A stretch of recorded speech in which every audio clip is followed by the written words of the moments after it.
আচ্ছা দেখো এখন চ্যাপ্টার 3 উপর ক্লাস নিতে যাচ্ছি। চ্যাপ্টার 3 প্রথম কোশ্চেনটা দিয়ে খেয়াল করো।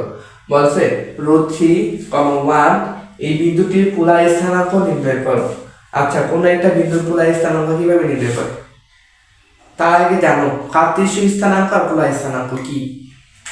কার্তেশীয় স্থানাঙ্ক হচ্ছে তুমি যে কোনো একটা বিন্দু র্যান্ডম x, y বিন্দু যদি বলি, ওই বিন্দুটাকে তুমি চতুর্ভাগে বসাইতা, মানে স্থানাঙ্ক ব্যবস্থাতে বসাইতা, লাইক x, y একটা বিন্দু বললাম কি x, y, ওই বিন্দুটা হচ্ছে কার্তেশীয় স্থানাঙ্ক। আর ওই এখন পোলার স্থানাঙ্ক কনভার্ট করি। পোলার স্থানাঙ্কটা খেয়াল করো, এই বিন্দু থেকে মূল বিন্দু পর্যন্ত যে দূরত্ব, কি বললাম, ওই বিন্দুটা থেকে মূল বিন্দু পর্যন্ত যে দূরত্ব, এটাকে রিপ্রেজেন্ট করলাম r দ্বারা। আর এই রেখাটা ধনাত্মক x অক্ষের সাথে যেই কোণ উৎপন্ন করবে ওইটাকে রিপ্রেজেন্ট করলাম কি দ্বারা? থিটা দ্বারা। এখন r আর থিটার মাধ্যমে আমি যদি কোনো একটা স্থানাঙ্ক লিখি তাহলে ওইটা কি বলবো? কি পোলার স্থানাঙ্ক। এখন r আর থিটা r এর মান সব চতুর্ভাগে সেম। কিরকম? r এর মানটা হচ্ছে r সমান √x² + y²। মানে বুঝছো, x হচ্ছে এই বিন্দুটা, y হচ্ছে এই বিন্দুটা, √x² + y²। এখন থিটা মান দিয়ে ঝামেলা হয়। থিটা মান কিভাবে, কোন চতুর্ভাগে কিরকম হবে? প্রথম চতুর্ভাগে যখন হবে খেয়াল করো, এতটুকু অংশ কি x, এতটুকু অংশ কি y, তাই না? প্রথম চতুর্ভাগে যখন হবে তখন থিটা মানটা হবে থিটা tan ইনভার্স y/x। কি বললাম? Theta tan inverse y/x। এখন দ্বিতীয় চতুর্ভাগে ধরো যদি এটা থাকতো দ্বিতীয় চতুর্ভাগে, তখন কি হইতো? আমি তো মাত্র একটা জিনিস বললাম যে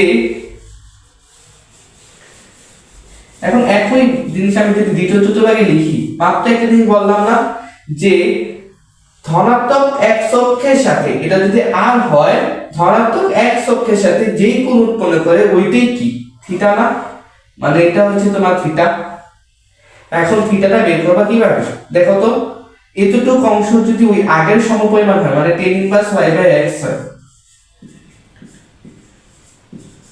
এতটুকু অংশ যদি tan ইনভার্স y/x হয়, দেখো পুরোটা কি এতটুকু অংশ,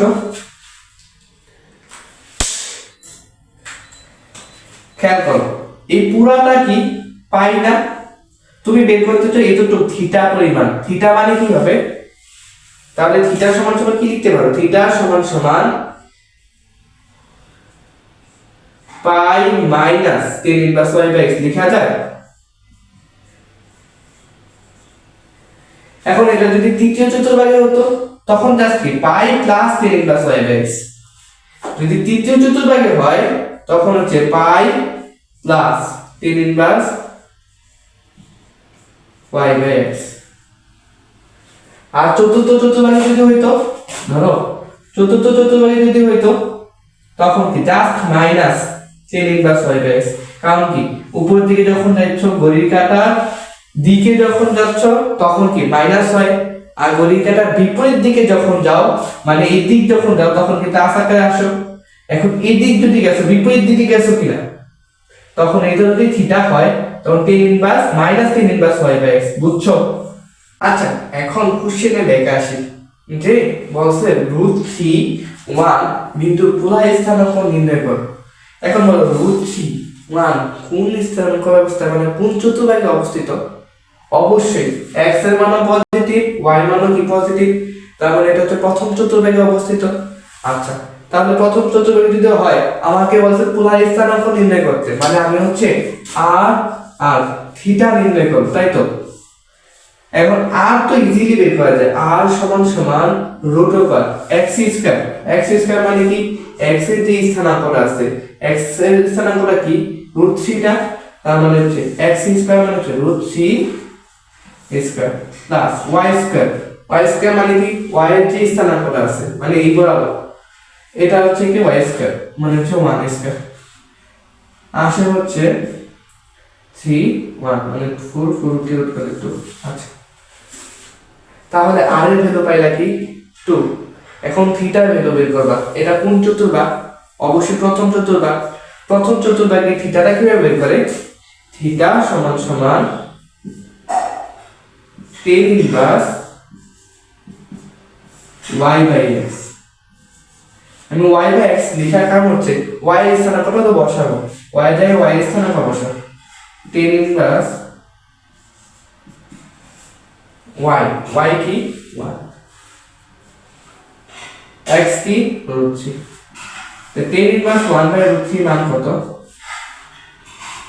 30 ডিগ্রি, মানে হচ্ছে পাই বাই 6, তাই না? তার মানে এটা পুরো স্থানাঙ্ক হচ্ছে r পাইছে কত? 2 r। থিটা পাইছে কত? Pi by 6। এটাই তোমার হচ্ছে পুরো স্থানাঙ্ক। আচ্ছা, তারপর একটা এই যে কয়লাম সিমিলার আরেকটা ম্যাথ সলভ করে আসো। ম্যাথটা হচ্ছে যে -1 -√3 এই বিন্দুর পুরো স্থানাঙ্ক নির্ণয় করো। আচ্ছা, আবার কি করবা? স্থানাঙ্ক ব্যবস্থায় ওই বিন্দুটা স্থাপন করবা। দেখো তো -1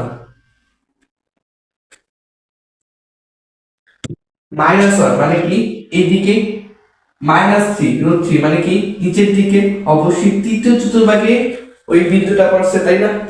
আচ্ছা, তৃতীয় চতুর্ভাগে পড়ছে, তাই তো? এখন ফার্স্টে তোমার কাজ কি? আর বের করা। আর সমান সমান √x²। x এর মান কত? -1 প্লাস y² মান কত? -√3। আর এই ভ্যালু আসলে কত? 2। এখন থিটাটা বের করি।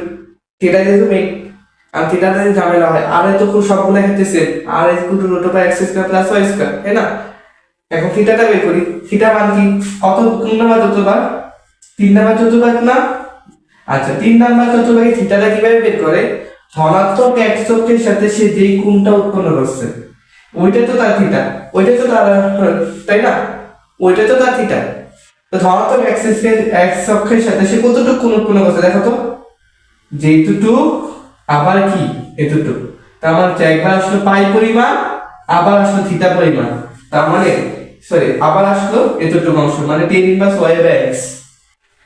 তো থিটা সমান সমান পাই প্লাস tan ইনভার্স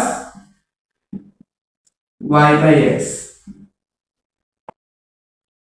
পাই এর মান কত? পাই এর মান তো পাই, আচ্ছা tan ইনভার্স y এর মান কত? y এর মান হচ্ছে হ্যাঁ -√3 আর নিচে -1।